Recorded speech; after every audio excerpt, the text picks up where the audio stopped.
Bismillahirrahmanirrahim. Assalamualaikum warahmatullahi wabarakatuh. Selamat datang kembali di channel Mas Hendy. Semoga teman-teman dalam keadaan sehat dan Allah mudahkan dalam menggapai rizkinya. Kita samakan persepsi dahulu ketika kita akan membahas masalah uang, harta, ataupun kekayaan. Bukan berarti apa yang akan kita bahas nanti adalah akhir dari tujuan hidup kita.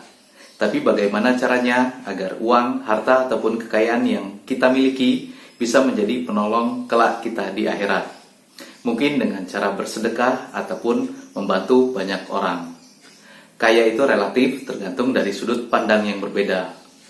Nah, pada kesempatan kali ini saya akan membahas apa yang menjadi fokus dari orang-orang kaya sehingga mereka bisa terus membiayai gaya hidup mereka tanpa bermasalah dengan keuangan yang mereka miliki.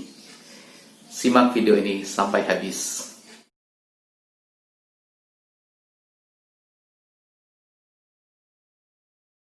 Orang-orang yang sangat kaya, secara sadar ataupun tidak, berfokus pada 3 bagian ini.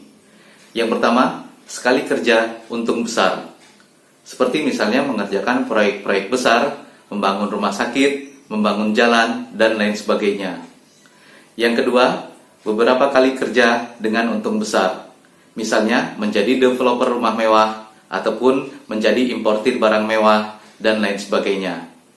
Yang ketiga, kerja beberapa kali dengan untung yang kecil tetapi kepada banyak orang dan secara berkali-kali. Misalnya membangun perusahaan untuk menghasilkan produk ataupun jasa yang dikonsumsi oleh banyak orang ataupun perusahaan secara berkali-kali. Misalnya membangun pabrik mie instan, membangun pabrik terigu, membangun pabrik baja ataupun membangun pompa bensin dan lain sebagainya. Orang-orang yang sangat kaya juga fokus pada upaya membuat nilai tambah dan memanfaatkan faktor kali.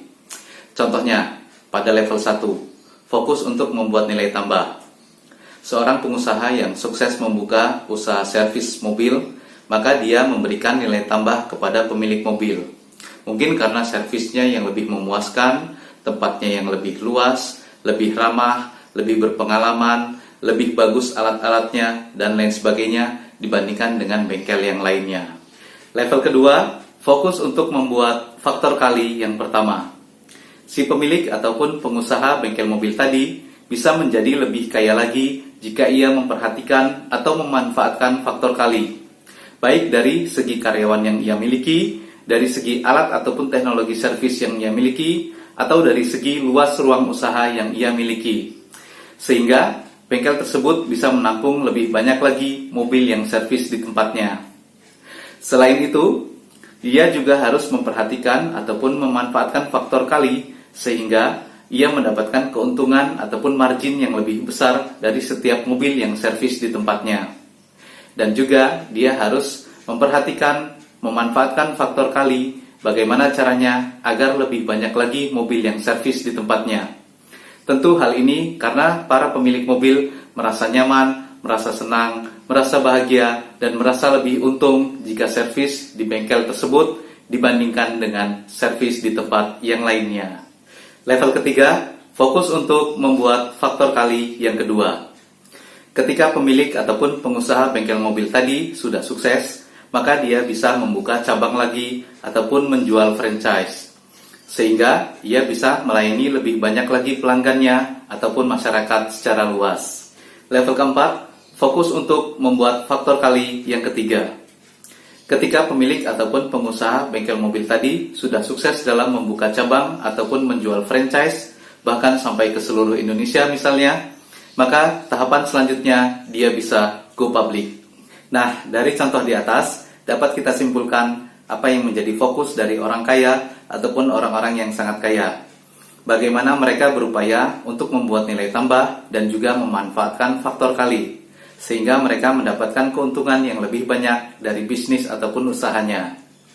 Sedangkan bagi orang yang biasa saja dalam menjalankan bisnisnya, tidak berupaya untuk membuat nilai tambah, misalnya pada pelayanan ataupun kepuasan pelanggannya, ataupun hal-hal yang membedakan bisnisnya dari bisnis yang lainnya, juga tidak memanfaatkan faktor kali.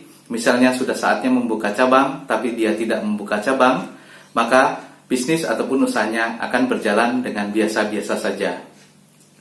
Untuk bisnis dengan hasil yang luar biasa, maka tidak bisa dijalankan dengan cara yang biasa. Harus dengan cara yang luar biasa. Demikian yang dapat saya sampaikan. Terima kasih sudah menonton. Wassalamualaikum warahmatullahi wabarakatuh.